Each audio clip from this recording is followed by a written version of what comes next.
Another investigation right now, bring you up to date on another mystery and dangerous drama unfolding, and this one in Washington, D.C. Today, parts of the Capitol building were evacuated after a suspicious package was found. It turned out to be a false alarm, but as we reported last night, a terror investigation is underway there because of a letter sent to a senator testing positive for a type of poison called ricin. And today, a second letter found addressed to the president. It is a poison that can kill within 36 hours. There is no antidote. ABC senior national correspondent Jim Avila with this investigation.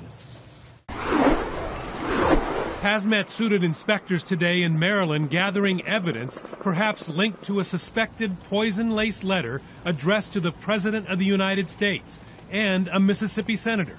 While on Capitol Hill, mail delivery is stopped and staff warned not to open unsealed envelopes. All staff and other personnel are directed to avoid this area until further notice. The fear, ricin, easily made from castor beans by would-be bioterrorists. If you ingested enough of it, it could be very damaging and it could kill you. Two letters, one addressed to President Obama, another to Mississippi Senator Roger Wicker, showed initial positive results for ricin in not always reliable field tests. The letters never reached the White House or Capitol. The mail sent here is screened, and that these tests are undertaken at remote sites to mitigate the risk. The first, addressed to Senator Wicker, was stopped in suburban Maryland, 10 miles from its intended target on Capitol Hill.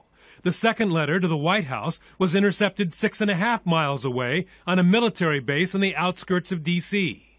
A third post office sorting facility suffered possible contamination to its filtering system from an unknown source, some 10 miles from downtown Washington. Protections, including air sensors at screening centers, set up after the anthrax attacks in 2001 that killed 5 Americans and injured 17 others in this country's worst ever bioterrorist attack. It happened just after 9/11.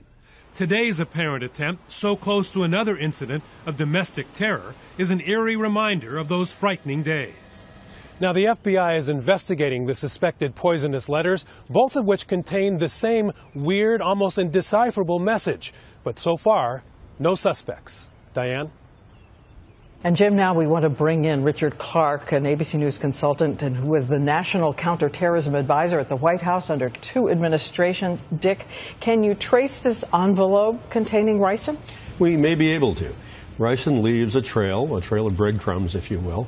Right now, federal authorities are going to the post office in Memphis, where this was postmarked.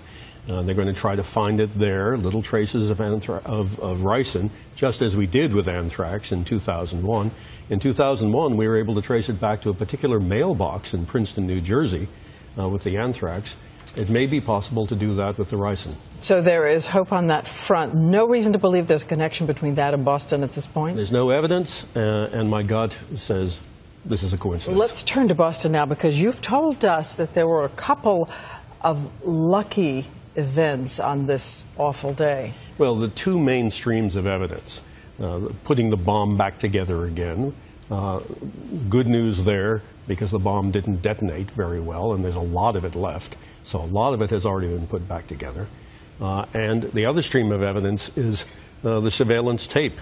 And there's good news there, too, apparently, that they have some faces.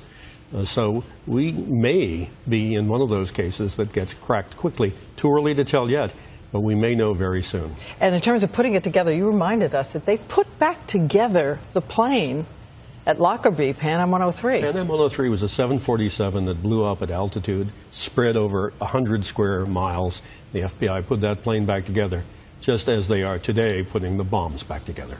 All right. I know you're going to be standing by with us throughout the evening as we bring everyone the very latest developments. Thanks, Dick.